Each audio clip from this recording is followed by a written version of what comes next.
I don't know why Donald Trump's handlers are letting him give interviews.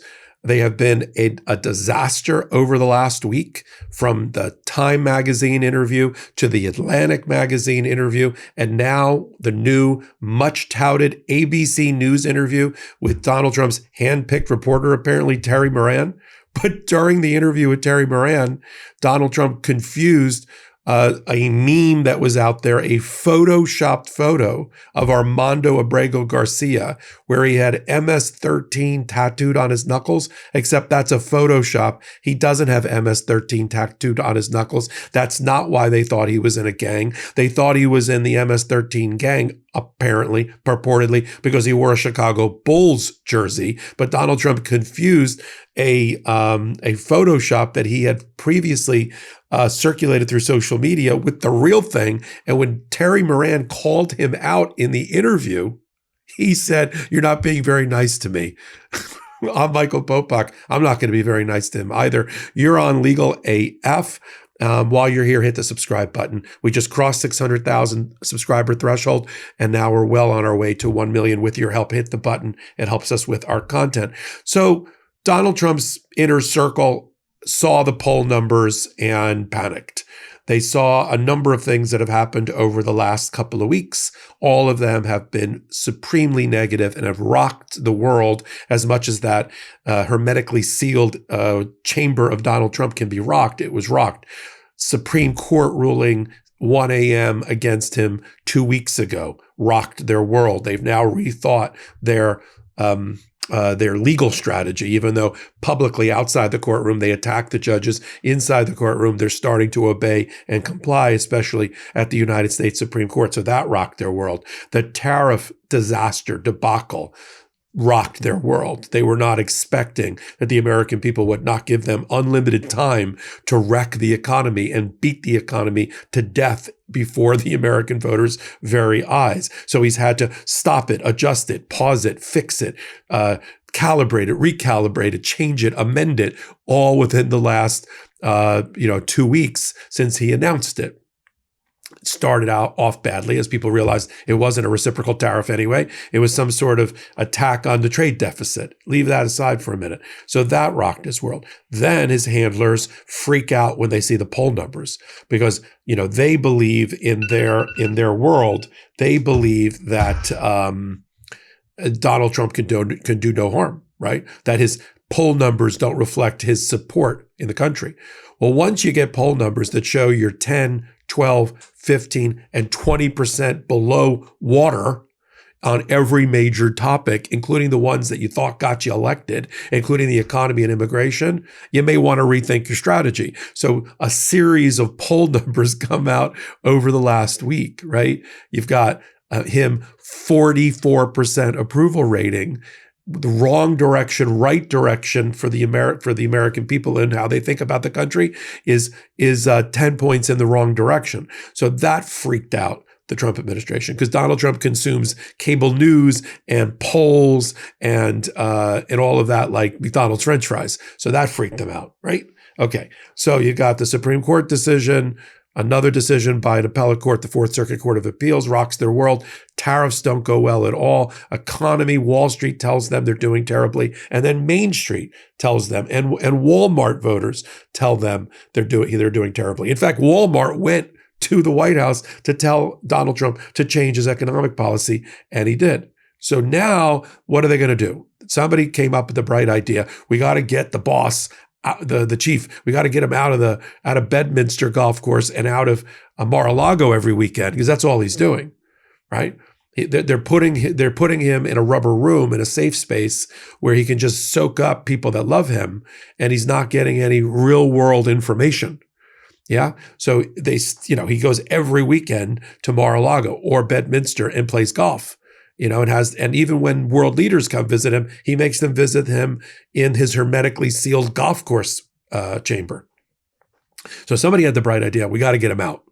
So let's do rallies and let's do interviews. Okay, how's that going? Okay, so the interviews, Time Magazine interview starts it off, and they get to the part about rule of law, and they say, you, Mr. President, this is an interview, you said to us that you would abide by whatever the Supreme Court says in terms of their rulings. His response, I said, what? That's what you want from the President of the United States, who upholds the Constitution, right? To uphold and defend the Constitution. I said, what about obeying the Supreme Court? And then it went downhill from there. He confused the case. He didn't understand what the 9-0 Supreme Court ruling against him was in the Obrego Garcia case. This is the guy that was deported and removed illegally, illicitly, over a order of another U.S. Immigration judge and sent to El Salvador when he shouldn't have been. And now they won't bring him back, although they're working on it. We'll have more information about that today, apparently. So he doesn't know what the ruling is. He throws his lawyers under the bus in the interview. Well, I do whatever my lawyers tell me. Nobody's actually asked me to make a request of President Bukele in El Salvador to return Obrego Garcia. Seriously? You had the guy next to you 2 weeks ago in the Oval Office, and instead of doing that, instead of asking him, leaning over and asking him, you two did this scripted thing written for you by Stephen Miller, where Bukele said, I would never smuggle a terrorist back in the United States. And Trump said, I would never ask you to. Yeah, maybe you should have asked him. He actually said to the reporter for the Time magazine, no one's ever asked me to ask Bukele that until now. Okay, so that was a disaster where he admitted that he hasn't made any efforts to facilitate the release of this guy, despite court order and Supreme Court mandate. All right, then we move on to the Atlantic interviews him, and this is my what I call the Tony Montana moment from Scarface, or Jimmy Cagney in White Heat. I'm on top of the world. I run the world. Well, if you run the world, then we're your employer and you're fired. Because you're doing it. I mean, seriously, I've joked if this was a Broadway show with these reviews, it would have closed the first night, the Trump administration. So he gives another disastrous interview to the Atlantic where he loses his train of thought again. He says, I see what you're trying to do here. You're asking me rapid fire questions. I don't know. I see what you're going to do here. It's an interview. Question and answer. That's how it works.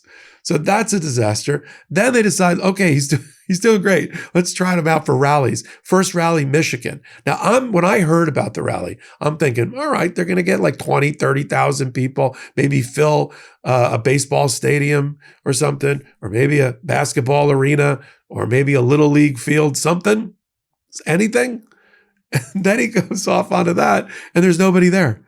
It's 3,000 people, half of which left halfway through Trump's 90-minute meandering attack on Democrats again, without defending any of his policies.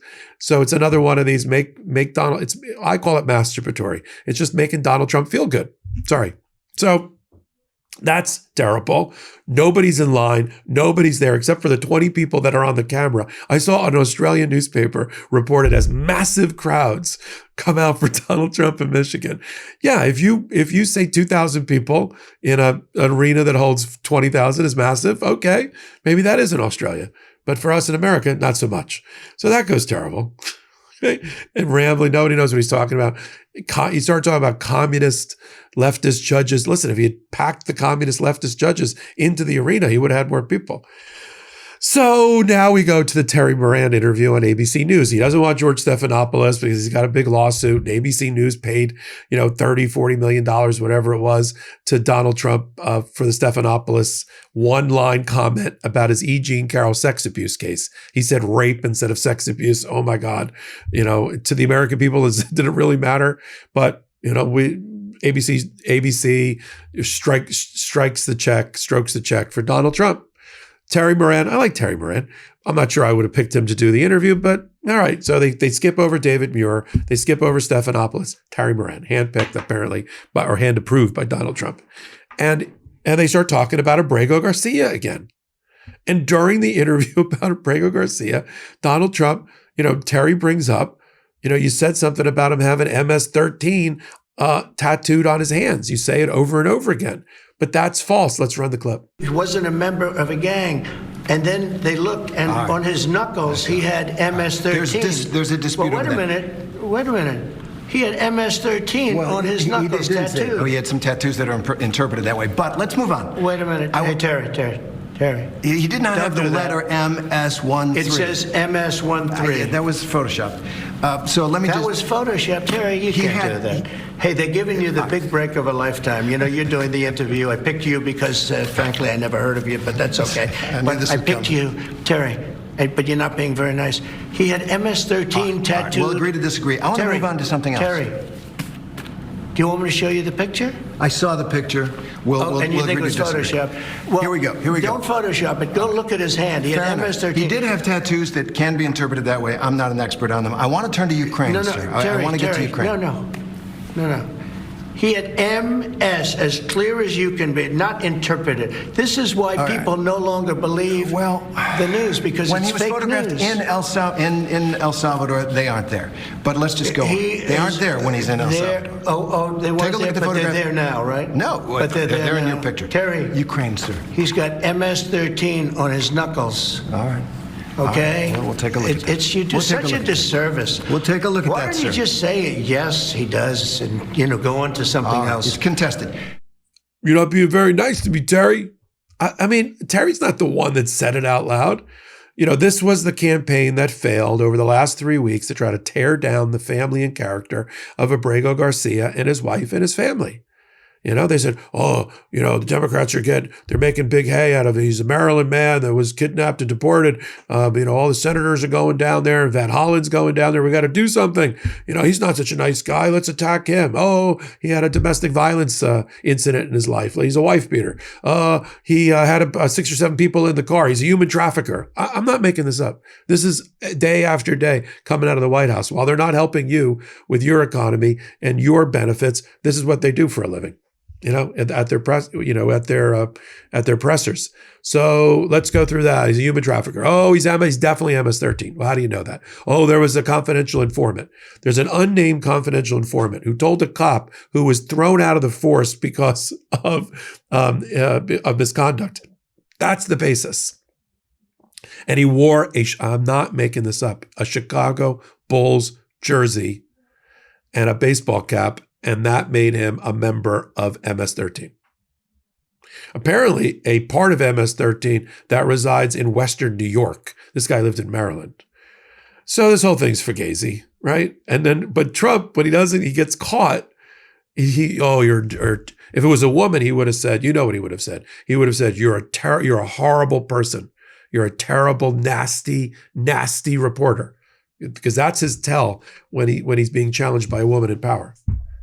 For Terry, he just said, you're not being very nice. I handpicked you for this. Be nicer to me. Nobody's being nicer to him for a good reason. There's a reason he's got the lowest poll numbers in the history of I don't even know about modern presidency at the first 100 days. And it's not going to get any better because he's not going to grow a brain. And the people around him aren't either. Elon Musk already headed for the door, but we're going to continue to follow it. You're here on Legal AF. This is what we do for a living. We do it every day at the intersection of law and politics. Join us here. I got the Legal AF podcast on the Midas Touch Network. I got Legal AF, the YouTube channel. Hit the subscribe button right now. Boom. That helps us continue to bring on the kind of content that you enjoy. So until my next reporting, I'm Michael Popok. I'm Michael Popok, and I got some big news for our audience. Most of you know me as the co-founder of Midas Touch's Legal AF and the Legal AF YouTube channel, or as a 35-year national trial lawyer.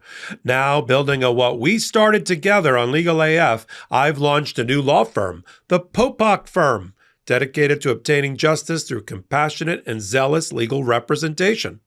At the Popok Firm, we are focused on obtaining justice for those who have been injured or damaged by a life-altering event by securing the highest dollar recoveries.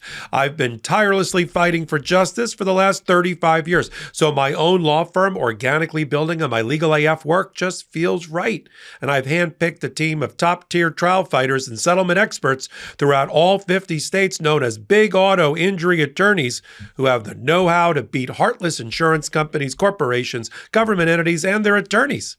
Big Auto's attorneys working with my firm are rock stars in their respective states. complaints and collectively responsible for billions of dollars in recoveries. So if you or a loved one have been on the wrong side of a catastrophic auto, motor vehicle, rideshare, or truck accident, suffered a personal injury, or been the victim of medical malpractice, employment harassment or discrimination, or suffered a violation of your civil and constitutional rights, then contact the Popok firm today at 1-877-POPOK-AF or by visiting my website at www.thepopokfirm.com and fill out a free case evaluation form. And if we determine that you have a case and you sign with us, we don't get paid unless you do. The Popok firm, fighting for your justice every step of the way.